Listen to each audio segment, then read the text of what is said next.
alcançará também a sua própria alma. Estava ali também a profetisa Ana, a filha de Fenuel, da tribo de Azer. Esta era avançada em idade e tinha vivido com o marido durante 7 anos, desde que se casara.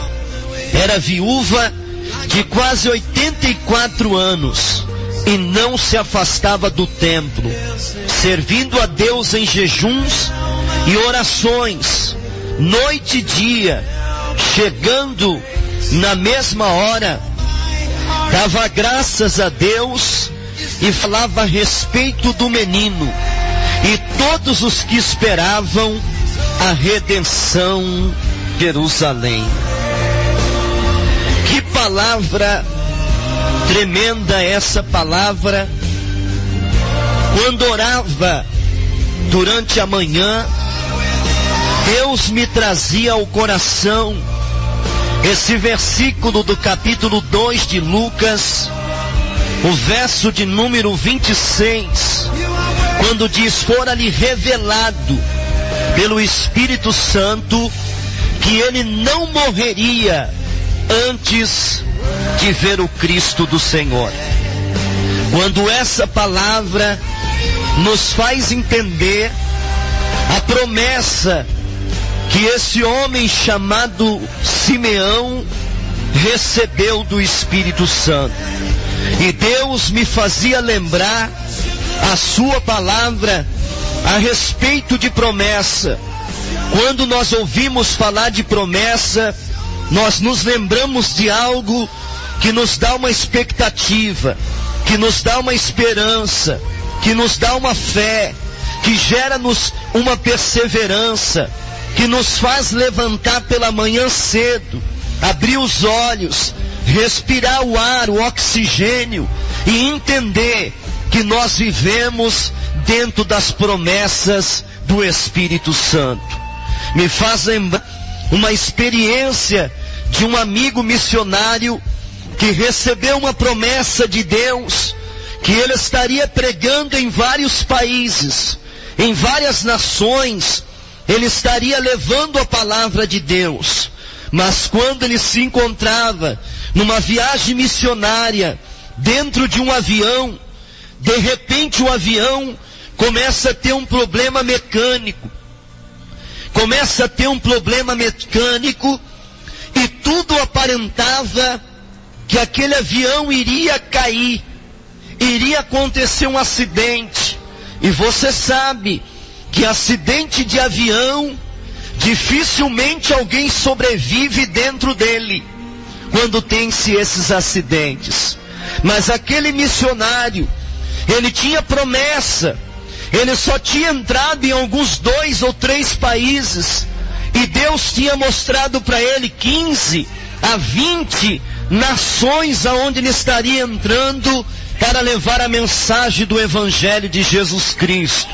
Quando ele começa a perceber aquele alvoroço, quando ele começa a perceber aquele transtorno naquele avião, ele então dobra o seu joelho e começa lembrando em oração a Deus, e começa a dizer: Senhor, Tu me prometeste, Pai, que eu ainda estaria entrando no Japão, que eu ainda estaria entrando na África, que eu ainda estaria entrando em países que eu ainda não entrei.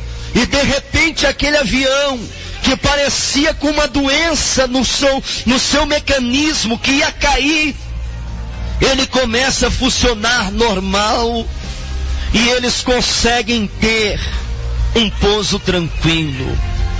Aquelas promessas, talvez a morte se aproximava, talvez o acidente de morte para matar se aproximava, mas quando aquele missionário começou recitando as promessas, quando ele começou declarando que aquilo que Deus, que o Espírito Santo tinha prometido para ele, ainda não tinha sido cumprido, ele então começou, creio eu, recebendo livramentos de Deus. Porque a promessa, dentro da palavra de Deus, ela nos traz longevidade. A promessa de Deus se faz viver. Talvez nesse dia uma doença tenha te pegado. Talvez você está vivendo um dia de hoje em que as cenas mostram que aquilo que Deus te prometeu não vai se cumprir. Mas eu quero te dar nessa noite um diagnóstico. Eu quero nessa manhã entregar para você uma receita. Que você na manhã de hoje comece a recitar as promessas que o Espírito Santo deu a você. Você comece a lembrar ao mundo espiritual que há uma promessa de Deus sobre a sua vida. Você começa a dizer para essa doença que está tentando destruir a tua vida, que há uma promessa de Deus para você.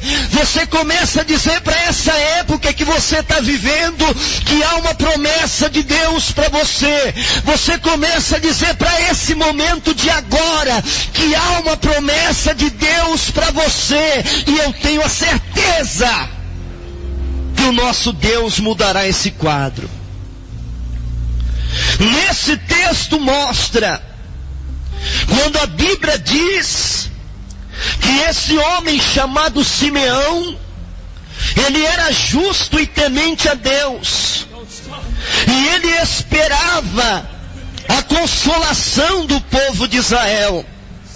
Ele já tinha ouvido falar, e com certeza ele já tinha lido na palavra dos profetas, que Israel teria uma consolação, que Israel teria o socorro do Messias, o socorro da promessa de Deus viria. Só que os anos passavam, e a idade de Simeão estava se avançando, mas ele era temente, ele era obediente a Deus e tinha promessa do Espírito Santo. Talvez a idade deteriorava o seu corpo humano, talvez a sua carne física, talvez a sua idade, o seu tempo estava chegando, e talvez na sua mente ele pensava, bom, já estou velho, mas ele lembrava, eu tenho uma promessa, Deus disse que eu não morreria sem antes ver a consolação de Israel. A consolação. Quem é, pastor, a consolação de Israel? É Jesus Cristo. Mesmo sendo rejeitado, mesmo Israel não reconhecendo ele, mesmo não reconhecendo ele sendo rei, mas não aceitando como rei, mesmo ele sendo o Senhor, mas não recebendo como Senhor, mesmo ele sendo mestre, mas muito não recebiam ele como mestre. Mas naquele dia, um homem com promessa chamado Simeão esperava a consolação de Israel. E a Bíblia mostra que naquele dia Maria e José foram apresentar o menino Jesus. E Simeão recebe uma direção do Espírito Santo. Quando você lê o texto, você percebe, quando o texto diz Simeão, movido pelo Espírito Santo, vai ao templo. Isso me chama muito a atenção, essa palavra, movido pelo Espírito Santo, porque eu vivo isso. Como é maravilhoso quando você é movido pelo Espírito Santo. Quando você tem uma audição dada para Deus, quando você tem um relacionamento que você conhece a direção do Espírito Santo para a sua vida, quando você consegue entender a direção de Deus para você, isso é interessante, meu amado. Quando você não vive pela carne, quando você não vive pelos sentimentos, quando você não vive pelas emoções humanas, mas quando você tem a direção do Espírito Santo para a tua vida. A Bíblia fala muito disso. A Bíblia fala muito de homens que andaram na intimidade. A Bíblia fala de Felipe, o evangelista. Ele andava no relacionamento com Deus. A sua vida era uma vida transportada pela revelação do Espírito Santo. A Bíblia fala sobre o apóstolo Pedro. A sua vida era uma vida transportada pelos arrebatamentos e visões do Espírito Santo. E eu fico vendo, meu amado, que nós temos que buscar isso em Deus. Nós temos que buscar aquilo que o Espírito Santo tem para nós. O nosso Deus tem revelação, tem visão, Ele tem profecia. O nosso Deus, Ele tem voz dele para nós. E nós precisamos ser audíveis à voz do Espírito Santo. Infelizmente nós temos vivido uma época em que a igreja tem estado num estágio carnal. Você está cultuando a Deus na igreja e existe crentes que estão dentro da igreja, mas não estão vivendo aquilo que Deus quer para eles. Quantos crentes estão dentro da igreja e tomam bebida alcoólica? Quantos crentes estão dentro da igreja, mas não tem importância com a palavra, não tem importância em adorar a Deus? Estão dentro da igreja como se fosse uma passarela, um lugar de passear e não um lugar de adorar. Alguns estão dentro da igreja mexendo no Facebook, conversando virtualmente. Alguns estão na igreja cultuando a Deus, mascando chiclete, conversando no celular. E eu me pergunto, igreja é o quê? Casa de Deus é o quê? É casa de oração ou é lugar de diversão? E muitas vezes o pastor prega e fica contra o pastor, fica contra a igreja, fica contra a liderança. Esse homem, Simeão, ele foi movido pelo Espírito Santo. Eu quero que você analise hoje, por quem você está sendo movido. Se você estiver sendo movido pelo Espírito Santo, você vai entender o que é a direção de Deus para você. Você vai entender o que é a direção de Deus dentro da igreja. Você vai entender que igreja não é lugar de ficar conversando com celular, conversando com Facebook, não é lugar de bate-papo. Igreja é lugar de adorar a Deus.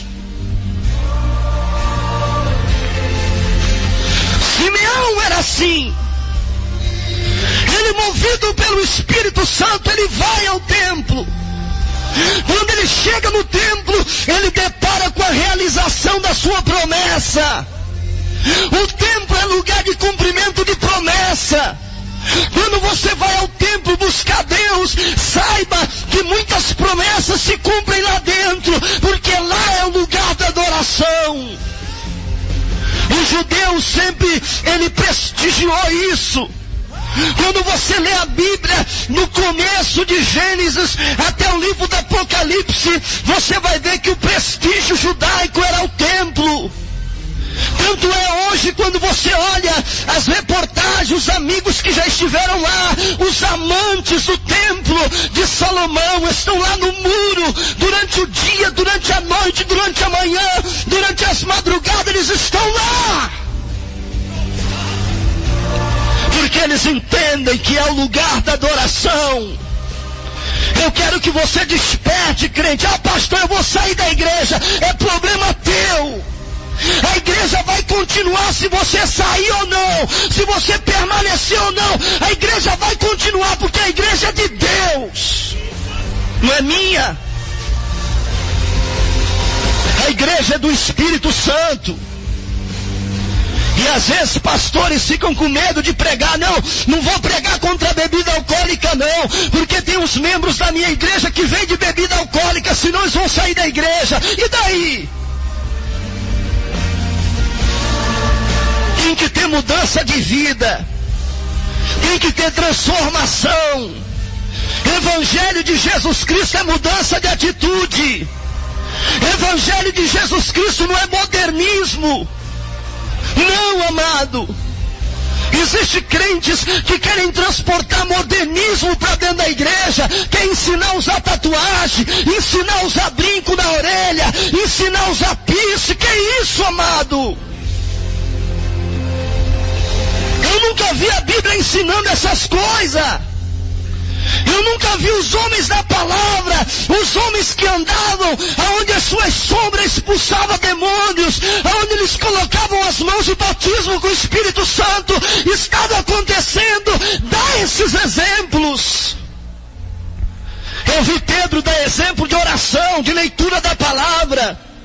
Eu vi Paulo dar exemplo de oração, de leitura da palavra, de vida com Deus, de consagração, mas nunca vi eles dando exemplos de colocar tatuagem, de usar brinco, de falar com coisas dentro da igreja, de ficar mascando chiclete, comendo bala, sei lá. Nunca vi isso. E me chama a atenção, porque Simeão foi movido pelo Espírito Santo aí ao templo. Quando você abre a sua Bíblia aí em Lucas capítulo 2, versículo 27, movido pelo Espírito Santo, foi ao templo quando os pais trouxeram o menino Jesus, para com eles procederem segundo o que a lei ordenava. Ele vai lá no templo. Simeão tinha promessa. Simeão tinha aquilo que Deus prometia na vida dele. Ele não iria ver, ele não iria morrer sem antes pegar, sem antes ver o menino Jesus. A consolação de Israel. Quando ele entra no templo, quem está lá? A promessa dele. Quando ele chega lá, Maria e José estão lá com o menino. O menino estava para ser apresentado. Eles iriam fazer sacrifício dentro do templo e iam consagrar o menino Jesus a Deus. E quando chega lá, Simeão segura aquela criança nas mãos. A Bíblia mostra que a promessa que Simeão tinha pelo Espírito Santo estava se cumprindo. Aquilo que Deus tinha prometido para Simeão naquele dia estava nas mãos dele. Eu quero profetizar nessa manhã que aquilo que Deus tem te prometido nessa manhã vai estar nas tuas mãos. Aquilo que Deus tem te prometido vai estar na tua família, mas não seja medroso não. Não se intimide não, amado. Não fique com medo de pegar a palavra de Deus, não. Ele segura nas mãos o que Deus tinha prometido para ele. E a oração dele é essa: Senhor, agora pode despedir o teu servo. Ele queria dizer: Deus, agora eu posso morrer em paz, porque eu já tive a promessa cumprida. Aquilo que o Senhor tinha para mim está se cumprindo, Deus. E ele abre a sua boca, o Espírito Santo toma ele. E ele começa a trazer profecias a respeito do menino Jesus. Uma das coisas que me chama a atenção é quando Simeão abre a sua boca. E ele começa a dizer: os meus olhos já viram a tua salvação. A luz para iluminar os gentios e para a glória do teu povo Israel. E ele começa a dizer, e a Bíblia diz que a mãe Maria e o pai José começam a ficar admirados das coisas que Simeão dizia, porque ele era tomado pelo Espírito Santo e falava sobre a direção de Deus. Como é diferente quando você fala sobre a direção de Deus. Eu estou aqui nessa manhã, eu orei a Deus, eu pedi a Deus que me desse essa palavra. Eu não estou inventando moda, mas eu estou sendo dirigido pelo Espírito Santo nessa manhã, para dizer a você, que aquilo que Deus tem prometido para você está nas tuas mãos. Quando Simeão abre a boca, ele diz: olha, essa criança vai servir de alvo de contradição. Me chama a atenção, porque o ministério de Jesus, já como criança, dizendo que ele serviria de alvo de contradição. sabe que Jesus, Ele serve de contradição para aqueles que não querem compromisso com Deus. Se você não quiser compromisso com Deus, você vai servir de contradição. Jesus vai servir de contradição para você. Ou você soma, ou você se une com as coisas de Deus, ou você não se une. Ou você ajunta, ou você espalha. Não tem como você ficar na metade. Ou você serve a Deus, ou você não serve. Ou você vive para Deus verdadeiramente, ou você não vive. Aqui diz que ele abre a boca e diz, ele servirá de alvo de contradição. Eu quero que as promessas de Deus se cumpram na sua vida. Eu vou orar ao Senhor nesse momento.